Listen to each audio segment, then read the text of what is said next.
just here with all the fishing communities. Everybody's looking at Grand Isle and Venice right now in the Louisiana Gulf Coast Billfish Classic, and we're going to kick off the season the right way. And yeah, for the first time again, there is a 7-figure grand prize out there.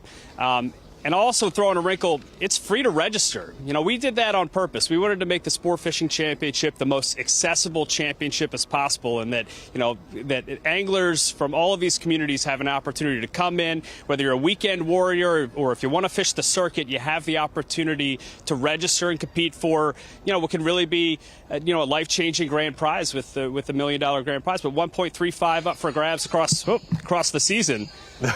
Great pickup there. Yeah, great pickup there. You're getting this TV stuff pretty well. And I lost you guys. Hey, Mark, congratulations on a great tournament event. The Sport Fishing Championship kicks off today. We hope to talk to him even more. They like to say at the SFC, the ocean is our arena, and we're ready to have kickoff here this morning. Hey, I will say the conditions are great in Hurricane Hole this week.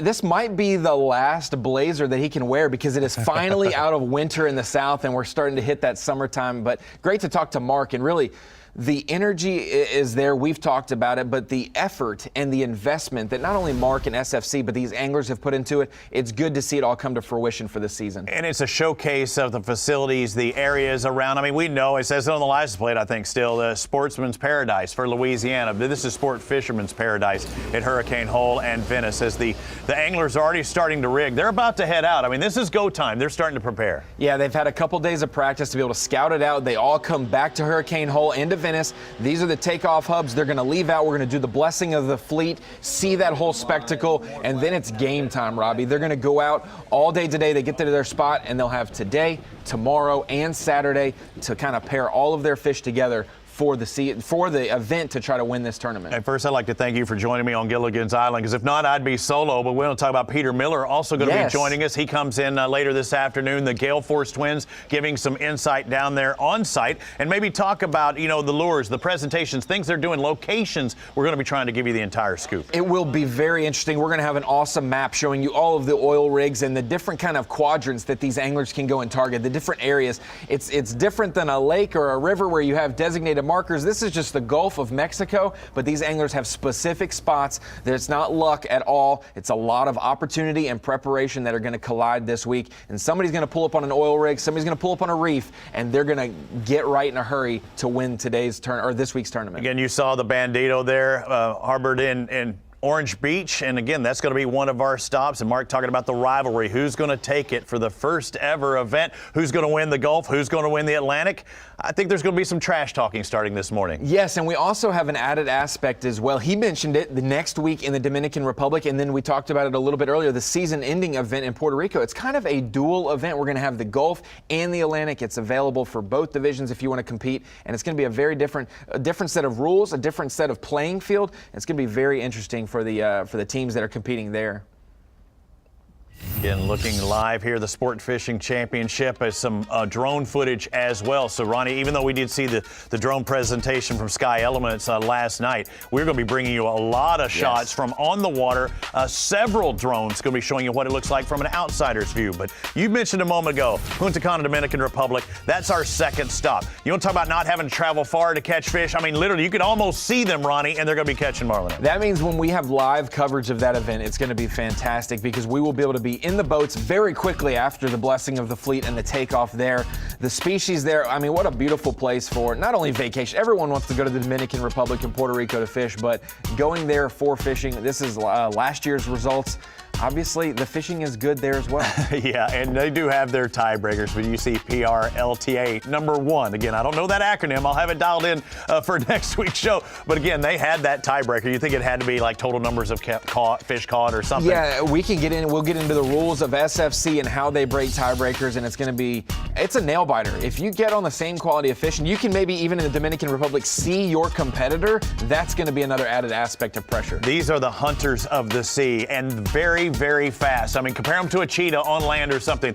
They can flat out fly, and a lot of people just don't understand, why are these boats going so fast? Well, the answer is the fish can go even faster. Yeah, we talked about it earlier. There's a lot of different aspects when it comes to catching the fish, but to win the season-ending $1 million prize, there's 11 events. We talked about it. The two divisions, Gulf and Atlantic, those wild card events in Puerto Rico and Dominican Republic. You have to at least fish 3 of them minimum to be eligible for the championship. Your scores and points, not only your catches, but your finishes will be paired together, and hopefully you can be crowned that $1 million cryptocurrency top prize winner. Yeah, total fish caught is really going to be a big factor. Again, not only catching and putting yourself into those points-paying positions, but also the total number of catches as well. We're looking at it live here at Hurricane Hole. The band is out. We're going to have a coin flip, but see who takes off first. I wonder how they're going to do that. Again, this is their arena. What do you call heads or tails all the time? Heads, I would say. Okay, I'm a tails guy. Okay. Doing it right now. Okay, Blue Marlin, we've said it. They're the highest in point values, but a 100-point bonus for that first Marlin caught, and that's of the event. Not just every day, but the first one caught of the event, whoever catches it gets an extra pop. Super key, 100-point bonus. We mentioned that. Look at the other fish totals and the added points you get there. 125 maximum for other species. If you could catch that first Blue Marlin and get 450 points, big time. But there's also some other fish in there that can get you paid as well, and this is the championship division classification of fish. Absolutely. The mahi-mahi, the yellowfin tuna, the Invincible Boats yellowfin tuna, and of course the wahoo. Those are our championship fish. $50,000. Whoever has the biggest individual fish, again, we'll crown a champion in each stop, but whoever has the biggest one after all 11, they'll get an extra $50,000 in all 3 of those categories. Yeah, you could, hey, let's just say if it's been a tough marlin event for you and you go after those, you could end up winning $150,000 if you're able to win the top of each of those classifications. Well, the oil rigs, the oil platforms are going to be key, no doubt. Maybe not all of our boats, but many of our boats. That's where the bait fish live. But some of the techniques and the things that they do, you're going to see a variety of those as well. Not only here on the Gulf, but the Atlantic, because they do things a little bit different. Yeah, those oil rigs and these different structures that the teams are going to be fishing around, hey, it's a haven. It is a structure for these fish, the bait fish, the tuna tubes. We're going to get into all of that when we get back. Techniques of the game. There's a lot of ways to catch these fish, and we're going to talk about it when we return. Thanks for watching the SFC Championship. The Guy Harvey Ocean Foundation is honored to be the official charity of the Sports Fishing Championship. Through this partnership and the support of donors like you, future generations will enjoy and benefit from a naturally balanced ocean ecosystem. Our education programs, both in the classroom and online, bring to life the work needed to make sure we have clean oceans for decades to come. Join us today at www.ghof.org.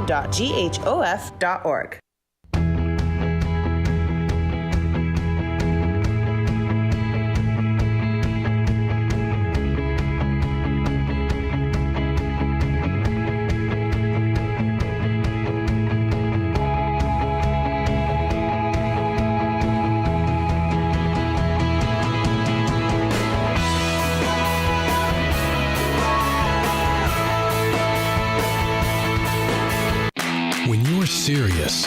You are as excited to wake up for a 4 a.m. fishing trip as you were when you were a kid. It means winning 3 World Sailfish Championships. It means you know what you need and what you don't. Being serious means seeking out the ultimate fishing machine, which is what Peter Miller has found in the unmatched handling, speed, and comfort of an Invincible. It's the simple things, like spending a day at the beach, splashing in the water, playing in the sand, and creating sandcastle masterpieces. Rediscover fun and family on the beautiful white sand beaches of Gulf Shores and Orange Beach.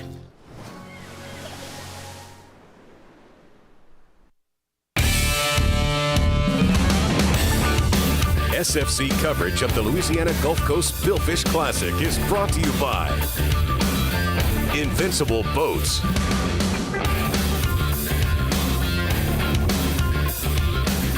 Centered Wellness, and by the Louisiana Office of Tourism.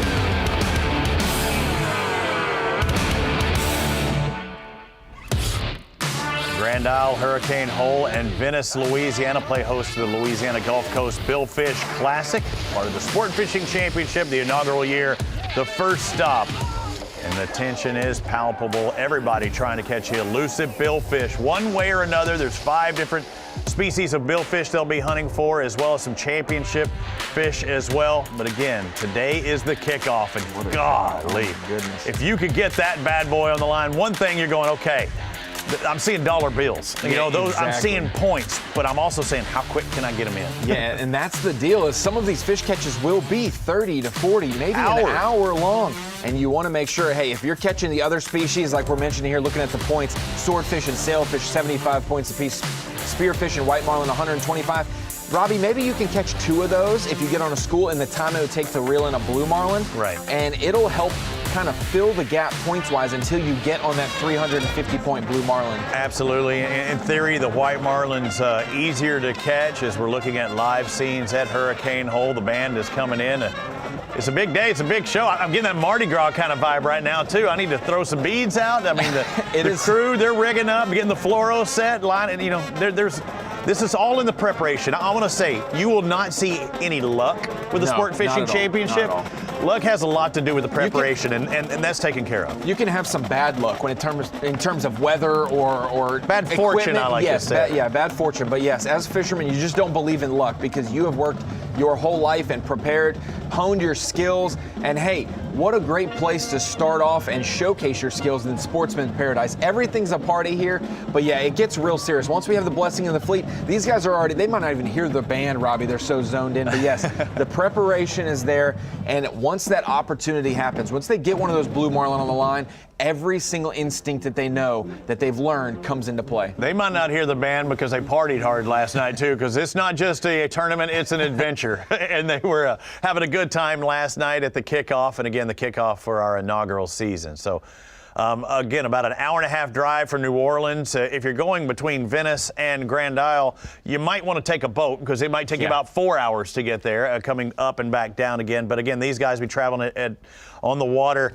Could be hours at a time before they even hit their spots. Yeah, and for the Hurricane Hole, our takeoff we're looking at right now, and the whole playing field, I mean, we're in Louisiana, but it's the Gulf of Mexico. You can go, we mentioned it in the last segment, maybe as close as 150 to 200 miles away, but as far as 400 miles away, some of these teams will head out. And really, it's all to play in this Gulf Division. Mississippi, Alabama, Texas, Louisiana, all of these places, even the panhandle of Florida, this whole reef structure in the Gulf of Mexico, this is going to be where they live for this Gulf Division. And the depths that they're dealing with, too. I mean, who would have thought that the Gulf of Mexico is actually 14,000 feet deep? And some of these guys will be making long runs to get into deeper water. It's all what they're searching for. Find those mid-depths. You see the way that the contour lines, it's that way in all kinds of fishing. You know, the bait fish are in certain areas. The big fish that are hunting them are in certain areas. Where do you want to go? You see the steeper drops over on the top as we move towards the east. If you're looking for that steeper drop from going from a shallow and then just drop straight down,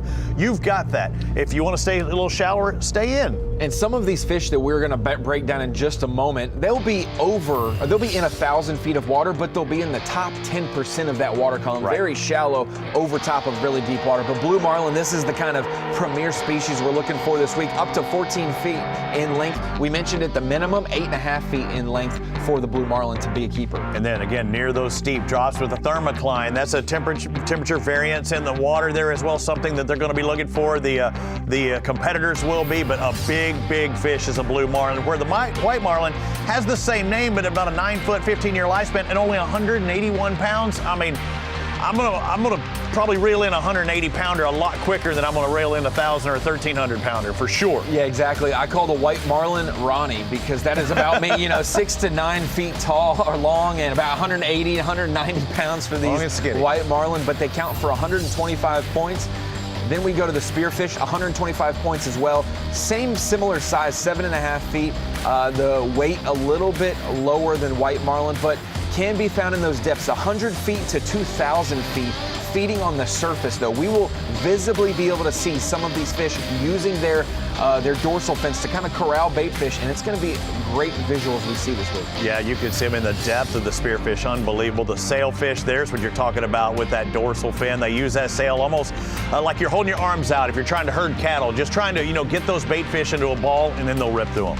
Yeah, up to 10 feet long, 221 pounds. In the Pacific that this was caught, average lifespan about 14 years old. But the sailfish will be something that comes into play.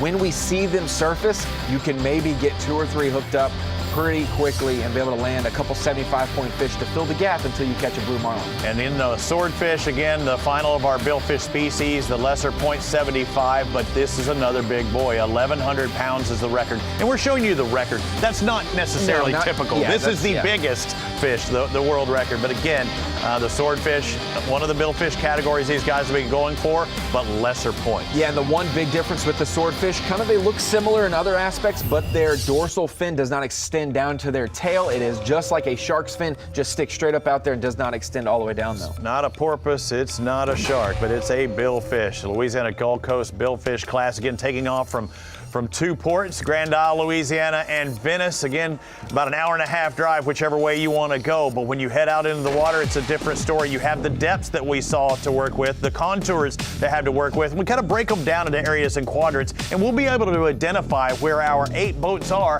at any given time. Yeah, and we look at these markers, the 200-mile marker, the 400-mile marker for these different quadrants that these teams can go in. That's from Grand Isle. So if you have a strategy, maybe you want to go east of on this map, you can launch from Venice, Louisiana, and be able to head to that eastern quadrant. But a lot of different locations will be in play. The risk and the gamble, we mentioned it. Hey, we have great conditions. Calm seas this week means they're going to get out there much quicker to start fishing. Yeah, look at the variety getting down towards Texas, the Luminos Canyon down there at the bottom. That's a long run, but you see some varying depths as well if you're looking for that. If you look for those sheer drop-offs, you've got a lot of options, and also the Homeboy Hotline. They're going to get on that, and that's what our tournament director was talking about. And talking with those rigs, there's a network that people know where the fish have been. Now they're going to have to go out and find them. Yeah, whether you find a group of fish on a reef or an oil rig, that is to be determined. But we're out live right now. Hey, the preparation is done. Now it's time to put it into place, and we're out with one of our teams, Crawgator, as they kind of get ready and get situated for the Blessing of the Fleet to take off.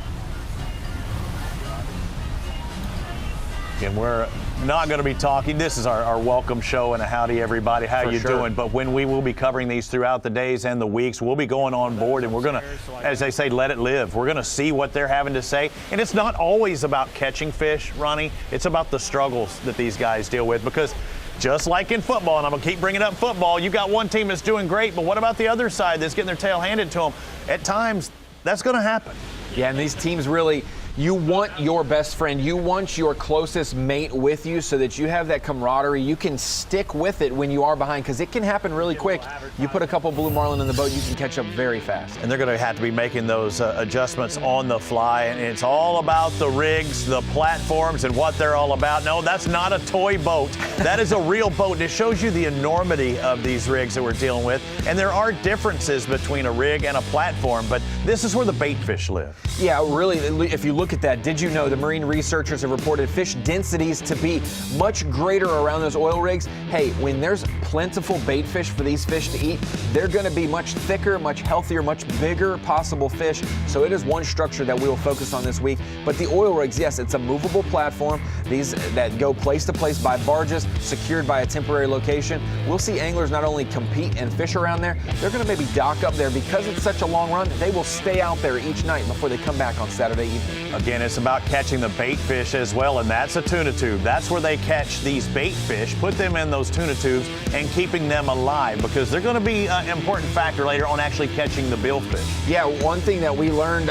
looking at the past tournaments and seeing the strategy, the tuna tubes are going to come into play because it keeps the tuna alive. They rig them up. They don't hook the fish. They hook a contraption around the fish, and they swim naturally around there. And that kind of schooling aspect, we're seeing that right now, really puts off a lively look for these actual billfish that are going to bite their line. And you see even the angler there doing that line counter, seeing just how deep they want to run it and the amount of line out, rather, to try and catch these billfish. It's a science. There is no doubt about it. It's not about I've got any old fish on the end of my line and throw it out there, I'm going to catch billfish. No, absolutely not. These competitors are athletes. The struggles, I've never actually had a 1,000-pound fish at the end of my line. I want to. I got to get out of this studio. Who knows? Maybe by Puerto Rico I can do it. But looking at the last couple of years here in Louisiana, look at that. That's what coronavirus has done to just everything. Participation-wise, for sure, much more limited. That 2020 event happened right around the time that everything kind of took a step back and restrictions and shutdowns happened. But blue marlin, plentiful in this region. We'll see that. White marlin, maybe not as much. Mahi-mahi, some of those other championship caliber fish, we will see those come into play too. But blue marlin, for Team Devotion, the one who blew it out of the water by 600 points last year, I have to think it's because of they had 4 blue marlin. They had 34 possible fish caught. They had quite a few of those. Yeah, I mean, they have 4 of 18 percentage-wise. Yeah, again, the yellowfin tuna, and we didn't see very many species. Only 3, I believe, for this particular tournament. That's not going to be the case. We're going to hopefully see all 8 at many of ours. But again, it's all about accumulating points at the Sport Fishing Championship, and they don't necessarily have to bring those fish in for the Sport Fishing Championship either. As well, it's a catch and release. It's about conservation as well. Yeah, and we're going to be able to get through the whole intricacies of what counts as a keeper and what counts as a legal catch when they get these 150 to 1,000-pound fish to the side of the boat. What entails that fish being a recorded catch? We'll have cameras in the boat with them, and you can see that hurricane hole activity is starting because it is almost time, Robbie, to get these anglers out in the Gulf and competing for the Billfish Championship. Some of these guys starting to move in now. It's Thursday. We'll be bringing it to you live on CBS Sports Network, out on the water, some of the catches from the previous days, and give you the inside scoop of how things are going down. Again, Peter Miller is going to be joining us hopefully this afternoon, if not tomorrow. And the Gale Force twins, you've been watching them on YouTube and their special products. They got a lot to say, and they're really cool people to be around. Blessing of the Fleet and the Takeoff when we return to the Sport Fishing Championship.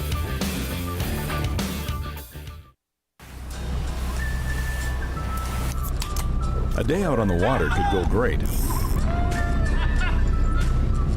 Or it could have a few minor setbacks. Things could get rough. Or you could lose that $900 smartphone. Whatever the problem, Yugo provides unmatched premium protection for any water sports adventure. Yugo. To get yours, visit YugoWear.com or simply scan the QR code on the screen. And remember, just add water. Yeah, baby! That's what I'm talking about! Sport fishing anglers from around the world competing for $1 million. The Sport Fishing Championship on CBS Sports Network. So, you want this, but you can't have it without this, or this, or this. Until now, introducing a new way to travel, intranationally. Get all that international charm without ever leaving the country. Right here in St. Augustine, Ponte Vedra. Get all that culture, all the cuisine from that culture. You're welcome. All the gram-worthy sites from that hashtag culture. Right here at home. St. Augustine, Ponte Vedra. Travel intranationally.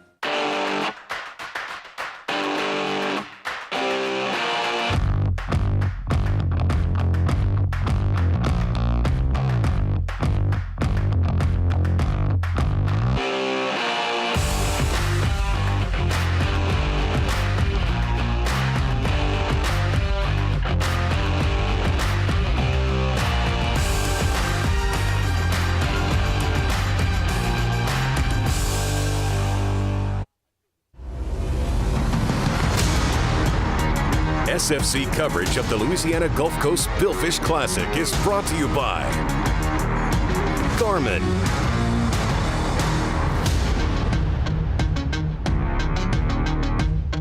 the Guy Harvey Ocean Foundation, and by St. Augustine and St. Johns County, Florida's historic coast.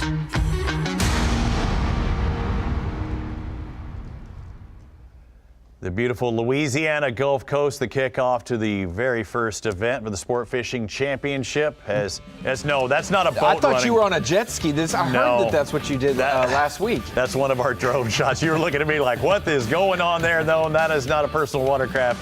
ripping through the waters. And you won't see any personal watercraft out where these guys are going. I mean, we're going way, way out there, some of them hours and hours at a time.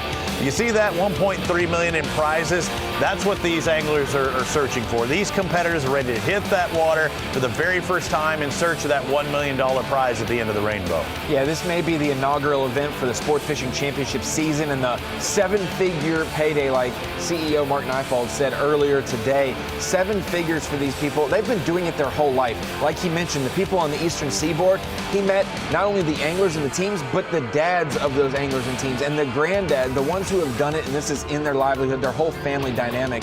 And these people in the Gulf, hey, they want to win that top prize, but it starts here this week. 11 events, 2 different divisions. You got to get it done, and Grand Isle is the first stop of the season. Live bait, teasers, the preparation you have to do before you even go out there and put the lines in the water for the very first time is just unbelievable. But again, as you said, family's been doing this for many generations, and some of them do it professionally. Some guy might be an air conditioner repair guy on the weekend, and he comes in, but you know what? He's the best bait rigger that anybody has ever seen. I need him on my boat, and he gets paid to do it. Yeah, at the end of the day, you don't need 5 or 6 or 4 great anglers on your boat. You need a great captain, you need a great angler, you need a great bait rigger, like you said.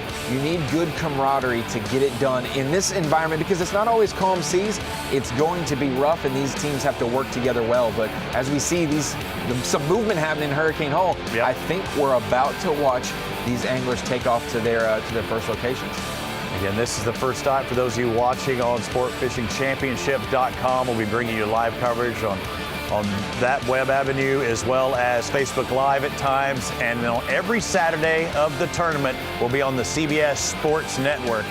And those boats, I mean, the money that is spent there. And not only just in the boats, but the equipment that is on that boat, the technology that is on those boats. And again, you want every advantage you can have, Ronnie. And one thing is, I want to be safe. I want to be fast to get to those spots. I want to be predictable, but I need a good crew. And the mates, as you said, you need a certain amount of people, but those mates are equally as important as the captain at times. Yeah, I don't know if I've ever invested in over 1,000 feet of line on any of my rods and reels, but I do know that is quite a cost, and it's a different, we will get into all of the specifics throughout this week of the equipment that they're using, the boats that they're running, and obviously the strategy involved in this tournament. And so the blessing of the fleet, seeing these teams take off one by one in line, the anticipation is palpable. You want to idle a little faster when you see light at the end of the tunnel. You want to get out there and make your first cast.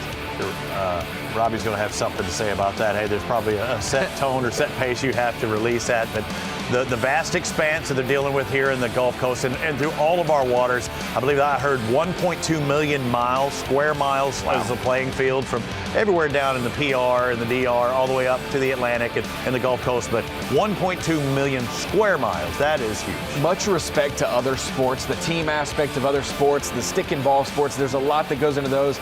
But man, when you look at Sport Fishing Championship events like this and the Marlin and the Billfish tournaments, you're going with another being that is out there, and if they want to bite, they're going to bite. If they don't want to bite, they won't. So there's a lot of different aspects in this tournament. Hey, I want to point out just how new and pretty and clean and everything is there at Hurricane Hole, because it didn't look like that before, Ronnie. I mean, this is an excellent setup that they have now. Some of the anglers saying that they slept in beds that hadn't been even slept in before, and a devastation with Hurricane Ida. And you want to talk about getting things back to normal.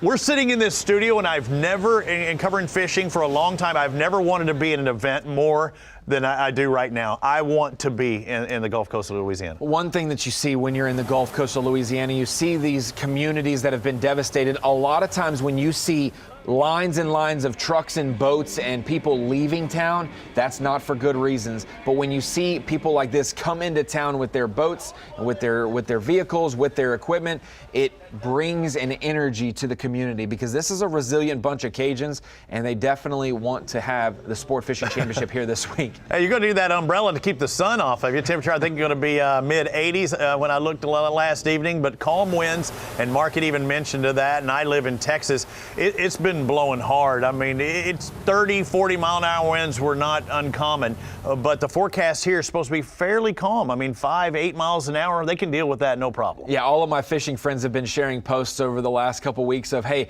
when can we get to spring? And they say, hey, the best I can do is sunny and 50-mile-an-hour wind. But not the case this week. Sunny, warm conditions. The wind is slacked off for these teams, at least early in this event. They'll be able to get out there, hopefully safely, and then get to the preparation, or the preparation's done to get to the fishing to really start to put these billfish in the boat, because some of these people, hey, that first fish that we talked about, that blue marlin, 450 points for that first fish. That's going to be a very important fish for this tournament overall. We see the Never Settle there, about to make its way underneath the bridge there. And these are all live looks. Again, we're bringing you sport fishing live, something I don't know that has ever been done before, and it definitely hasn't been done to the magnitude that you're going to be seeing. Again, 52 shows that we're bringing you this coverage. Some actually live at the moment. Some we're going to have to, they're going to be out there a ways. There's no signals, and we're going to have to bring them back by boat and then give you those shots throughout the week. So again, these are all live shots you're seeing and what these guys are talking about, and we're going to sit in and hear what they have to say on their successes and sometimes failure. We want everybody to catch fish, but again, it's not, fishing is a very tough sport. Hey, if you've watched any kind of billfish tournament or you've watched a TV show, hey, some of the parts where they're fighting the fish, that's edited out because it is such a long endeavor. This week, with it being live, especially on Saturday at CBS Sports, you'll be able to see just the length and the duration, what goes into actually landing a marlin. And let's talk about that, because you see some of the movement from the cameraman and the cuts, and he has a producer that's talking to him and any chance he can, or he's just trying to give you the best shot it's available, but it is live. You're seeing it for real. They may say something here and there that might not be appropriate at times, and that's why we can do it on the web. But again, we're going to try and get you everything that we possibly can. And I want to give a shout out to all our camera crew. Yes. Oh, my goodness. If you've ever held a camera on a boat and tried to get a still shot, it is something that is very difficult to do. They may have taken some pills or some patches to make sure when they go a couple hundred miles out that they don't lose their lunch. But the blessing of the fleet happening right now in Grand Isle and Venice, Sport Fishing Championship, first stop of the 2022 season here in Louisiana. Get about an hour and a half away from New Orleans. If you're going to fly in, that's where you go to meet your captains. Again, some of these boats from coming up all along the coast, but the playing field that these guys are dealing with, it is expansive.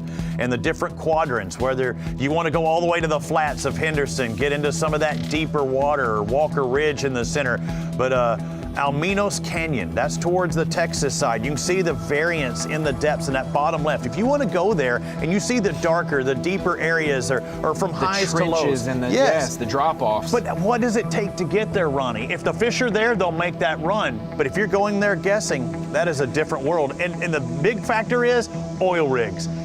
Thousands and thousands. If you've been offshore fishing in Texas, Louisiana, Mississippi, Florida, there are thousands of rigs out there. One thing that's interesting strategy-wise is some people could have found a great group of fish in one of those quadrants, but maybe Mississippi Canyon's a quadrant that you want to stop in first because you want to catch that first blue marlin. Maybe you stop short, find a spot you can catch one that qualifies as a legal fish, get 450 points, and then continue to drive out to a spot that maybe you can catch more fish throughout the next 3 days, not just the first fish. Right, and that's it, a day-to-day adjustment. In any kind of fishing, you have to make adjustments, and then you also have to execute when the fish are there, because the fish are going to be there. The electronics that they have on board, I've heard that they can identify exactly the species of the fish at times. That's how good the electronics are, and I don't care what brand you've got, whether it's a Garmin telling us where they're at or being able to look down into the depths, and especially the deeper. I can see what's down there. Now I've got to figure out how to catch them. And now you see all of these crewmates really putting the rods and the reels in the holders, getting them ready, situated, because, hey, when you get out there to your spot, it's time to go. I mean, you better click the bail and drop it down and count it down to where you want it to be, because it's game time. Every minute's going to be key for them. And we talked about it. You look at the group of people around the steering wheel and the console of these boats. There's 4 or 5 guys, different equipment. Obviously, the size of the reel that you do, depending on the species that you're maybe wanting to target. You got a main rigger that you're going to deal with. But when you look at those people, there's going to be a QB. When we see someone hook up, there's going to be a shot caller that is directing the rest of the crew so that that angler that's hooked up can reel in that fish. That's exactly right. And teaser baits, we'll see that. Some live baits are in there. Look at the communications. Having a headset, being able to talk talked to the crew, but you saw some of those smaller reels. And again, I'm going to throw it out there and try and tease this fish into biting the bait that they have presented in front of them, and then they can, hook up and it's hammer time. Yeah, and we're going to see not only the marlin and the billfish species, but we'll see some of those people who go with an ass. That's just hey, wrong. Maybe they're missing their crewmate this week. He's with them. He's with them in spirit. He's with them. I don't know if they hammer down how long that cardboard. They might have to strap him down a little bit in the rough seas if it does get rough out there. But we'll see these teams transition possibly when they do mark on their graphs or their eyes visually. They see those other species, the wahoo, the mahi-mahi, the yellowfin tuna. They're going to be able to go for those championship caliber fish as well. And I want to bring up the point that the Gale Force Twins will be on site at our venues at several stops this year. We'll have other field reporters as well, but Peter Miller is going to be a mainstay in the desk. Thank you for sitting in with me today. And Peter's been there, done that, won tournaments, mini tournaments. He has his own fishing shows as well.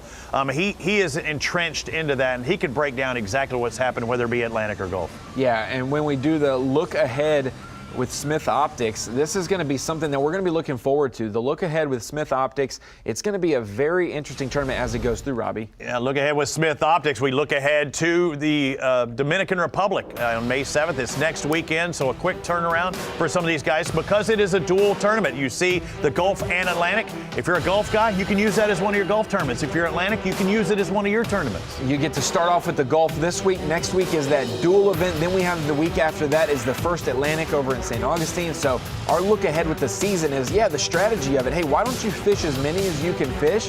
Because it only helps you with your catch points. Not only 3 events minimum, and that is your first, second, third place. Right, you the get top points 20. for that. Yes, the top 20 get points, but you also get rewarded for your catches in that. So when you are fishing, if you're winning, put the hammer down and win by as big of a margin as you can. Yeah, you use your max point totals from those 3 events. If you want to fish all 5, that's great because you're helping your chances. Again, the top 20 receive a certain amount of points, but those total catch, they actually add up throughout the year. What are you smiling about? I'm smiling because my heart might get hurt this year looking at the great weather that we're going to have with Venice and Grand Isle, how warm and calm it is this week. I would love to be out there with them. The Dominican Republic, Puerto Rico, St. Augustine, there's going to be so many different places that are going to just be great venues, great conditions. Hey, but I will say, you mentioned it. Shout out to the cameramen, shout out to the crews and the anglers competing because it's not always pristine conditions out there and they've got to face the elements. And speaking with the tournament director from the Dominican Republic and talking with them, they're literally within cell phone range of being able to catch a marlin. They're just literally offshore. As I said, you could maybe even see some of these boats and they'll be calling them in. It is going to be awesome. Here, I don't think it's going to be as much. I think they're going to have a run and we'll see. Again, show you more this afternoon when we come back on air, show you what it's like. Again, we saw you a little video of maybe catching some of the bait fish or some of those tuna they're going to use to try and lure these big billfish in. But what does it take to catch these fish? And not only the billfish, but the championship fish as well, because I've been out there before trying to catch a wahoo and a yellowfin tuna. Tuna wasn't so successful, but I've caught the mahi-mahi, a beautiful fish. I mean, this is a sport that it's like no other. Yeah, and it'll be a different classification. That is hey, like you mentioned it in past segments, if you have the biggest of those mahi-mahi, wahoo, or yellowfin tuna at the end of the season, you have maybe you have the biggest in each category. That's $50,000 per category that you get to pocket if you did not fare so well maybe in the marlin portion of it. Yeah, I mean, think about the money that's at stake, $50,000 for those championship fish. And then again, our Atlantic as well as the Gulf champion will get $100,000 will be determined. And you would think if it's a Gulf or Atlantic, whoever wins that 100K is going to win the million as well, right? I mean, you would get the most points. You'd be the champion there. Would they be the sport fishing champion of the world, Ronnie? How do I make this any bigger than it already is? Because it is something that, again, we're amalgamating these major tournaments and crowning a sport fishing champion. Mark Neifold mentioned that. It's the sport of bill fishing that wants to come together. And what is the best way? This is Team All In coming out of the marina and hammering down to get to their first area. But this is a culmination of 2 or 3 different types of fishing tournament series into one. to really unite the sport of bill fishing into one big tournament trail and put up that 7-figure winning prize. And again, various marinas. There's 2 different marinas, Venice as well as Grand Isle too. So this may be one of the other ones, and they're taking off at similar times. We're right about that same delta, and some of these have a little bit further run than the others. But again, we're bringing you shots from 8 different boats at this tournament and throughout the season, and bringing you live shots. There's a live shot, drone footage following these boats and the locations they're at. We'll also have the technology here in the studio and there on site to show you exactly, for the most part, where they are. And now, we don't want to say that necessarily on a Thursday or Friday, exactly where they are. We can say they general don't want areas. us to say it for sure. Because every one of these big bad boys has satellite television and internet. They're going to be watching. And again, I'm sure it's probably not in the rules that they can do certain things. But again, you don't want to locate the exact spot saying, oh, Marlin are here. They're tearing them up. But they do have the Good Old Boy Network that they get on, and they talk with the radios and communications. They've been doing that for a long time. I mean, you see that in all sport fishing. You help your buddy out, and whoever has maybe the best fleet of spotters might also give you that advantage. Yeah, when it gets radioed in, the tension definitely gets ratcheted up a little bit. And we'll have the technology as well for a live leaderboard for the most part. When these people and these teams call in their catches, we'll be able to have it in our live leaderboard that we'll get into more. But if you're just joining us, this is the start of the tournament. It is daylight there, Grand Isle and Venice, Louisiana, where the blessing of the fleet just occurred. They are now heading out in the Gulf of Mexico, and they're not heading out, for those just joining us, maybe 50 miles, 100 miles. They're probably going 150, 200, maybe at the farthest 400 miles away to look for the premier fish that they're targeting this week, which is the blue marlin. Teams are going to try to catch those because they're the highest point total fish, and it is a 3-day event. Taking off today, everyone's amped up. You can see, I mean, nothing's better than a tournament takeoff, Robbie. And it might not be a back and forth for some of these guys. Just staying out there on the water, staying at those depths, and picking up where they left off. There'll be a lines out and a lines in each and every day. But again, these guys and girls that are fishing, because there's several females that will be fishing with us. We don't have a separate female category. Everybody is a competitor here. The fish don't care who you are. The fish do not care who you are. They only care what bait you use and how you present it to them, and we will see some various presentations this week for sure as well. But the playing field and the anglers, the teams that are represented, a lot has gone into this event. That's what Mark Neifeld was talking about. A lot has culminated into this event. But these teams, this is their livelihood. A lot has gone into it year after year just to get to this inaugural event. And again, I don't want to get into the rules side, and we can always talk to our tournament directors and officials in there. And what I meant with the spotters is, you know, a lot of this work is done ahead of time. I'm sure they probably can't get information from other people, non-competitors at that same time. But what I'm saying, a lot of work, a lot of preparation has gone to this point. Now it's go time. Because once again, I knew where they were, say, yesterday, day before, a week ago. These are pelagic fish. These fish are moving, and we know how fast they are. Again, they can go that fast. You know, as fast as that boat's running, and they do get out there, but the amount of distance they're going to have to travel.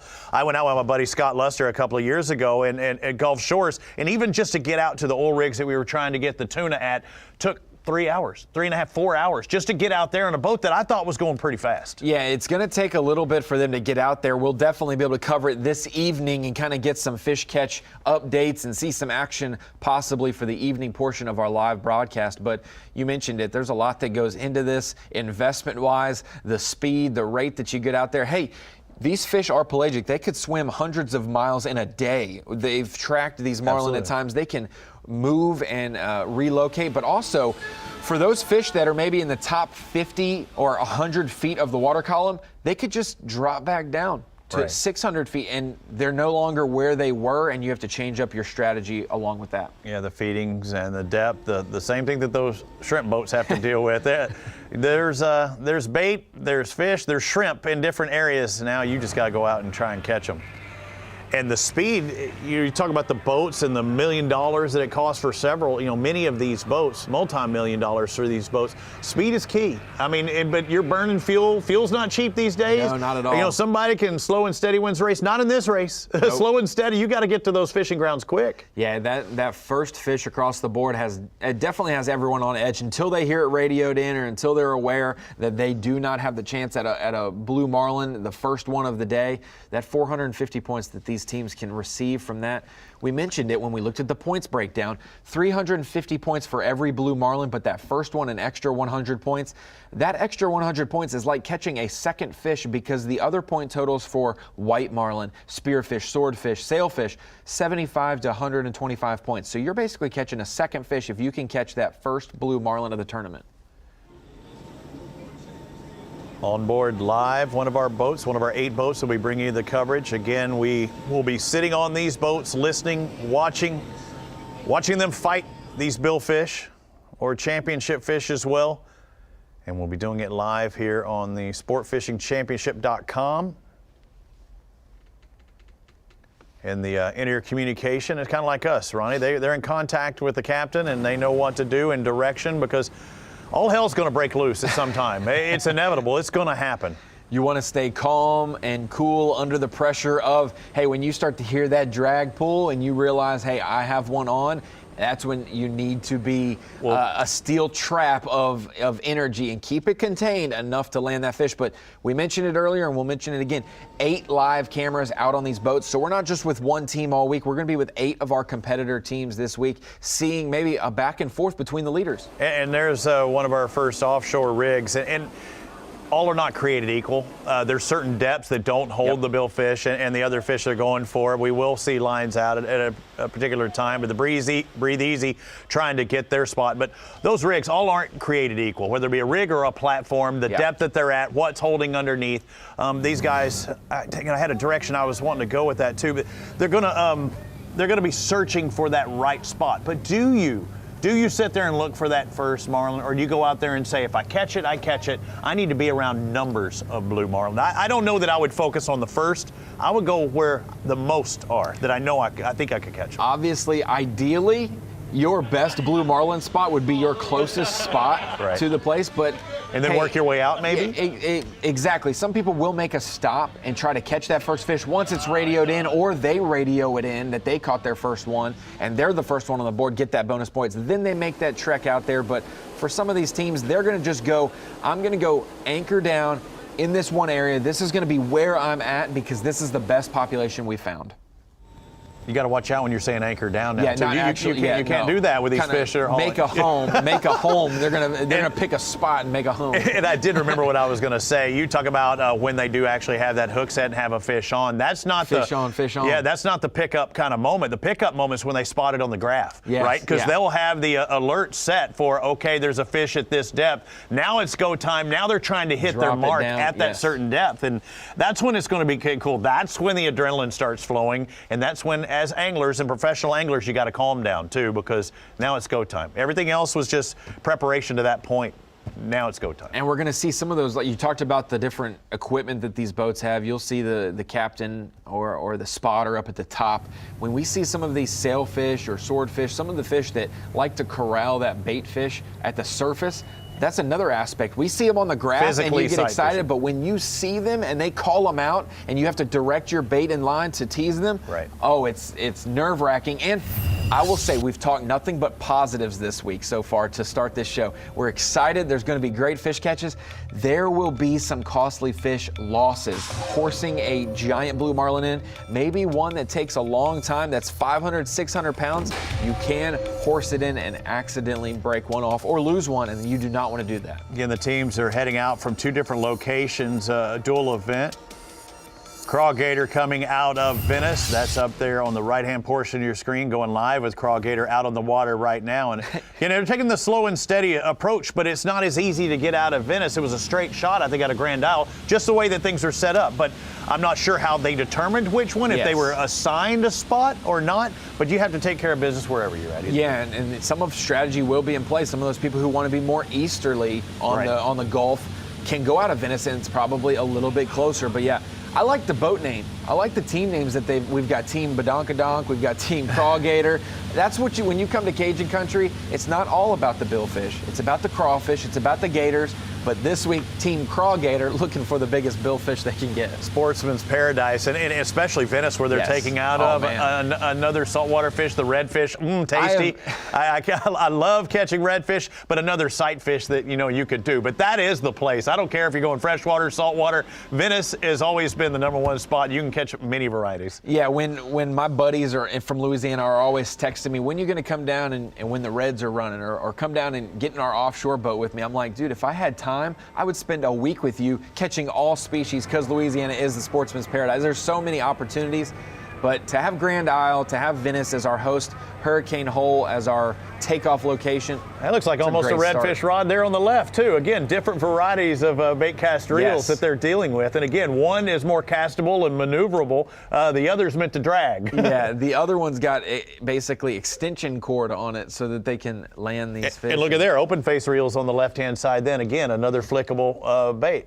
Exactly. And as Team Crawgator heads out, we've got 8 cameras live out on this body of water, which is so vast. You mentioned it. Our season-long total, it's like 1.2 million miles of fishable water, and this week we got a couple 100 miles in play for sure. And our cameramen that are on there, could you ever do that, what they do, be a cameraman out there? For one thing, being seasick, you can't get away from it. You either know you're that guy or not, and we do have a professional crew out there that are used to saltwater stuff, but could you ever do it? I don't know that I could. I've been in the Great Lakes, which when you get out there, you can't see land as well. You know, you're out in the middle of the ocean, it feels like, but in a smaller vessel.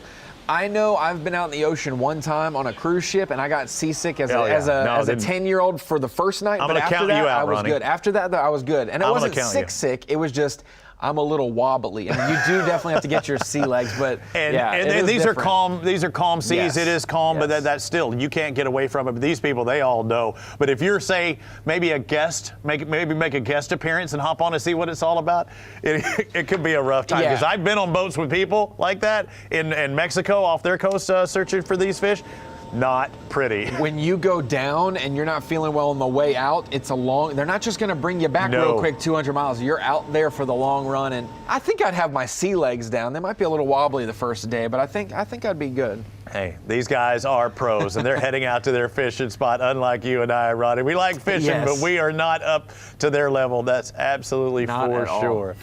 Again, we'll be bringing you all the coverage throughout the week. SportFishingChampionship.com. You can't go wrong there. That's tomorrow at 10 in the morning Eastern. And once again, an update on what goes down at 5 o'clock in the afternoon. We'll be bringing you some Facebook Live as well. And, of course, Saturday. Every Saturday of tournament series events on CBS Sport Network at 9 o'clock in the morning, sometimes at 10. Again, check your local listings. But, again, this Saturday on CBS Sports Network, Ronnie, I can't wait. I can't wait. We've seen them take off, Robbie. Now we're going to see them this evening reeling them in. It's getting real, ladies and gentlemen. We're glad you can be a part of it.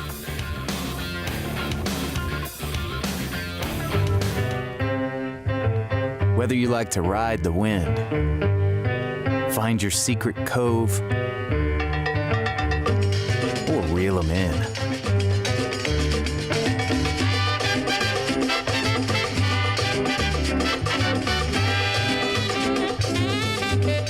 plot your paradise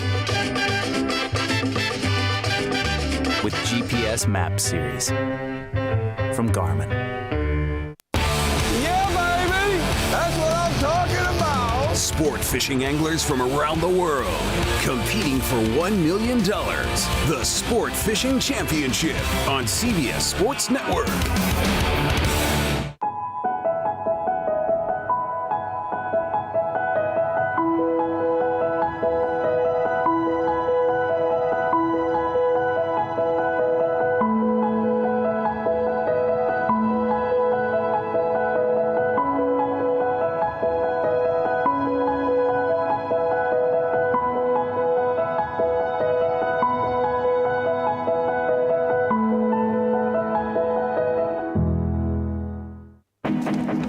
It all comes back to the water, this binding agent, this fluid history of connection. Past, present, and future, all tied together through this never-ending, unwavering force. We belong to a community of seekers, anglers, and everyone in between. For us, it's more than fishing, much more. It's who we are, who we were, and who we aspire to be. We are Smith.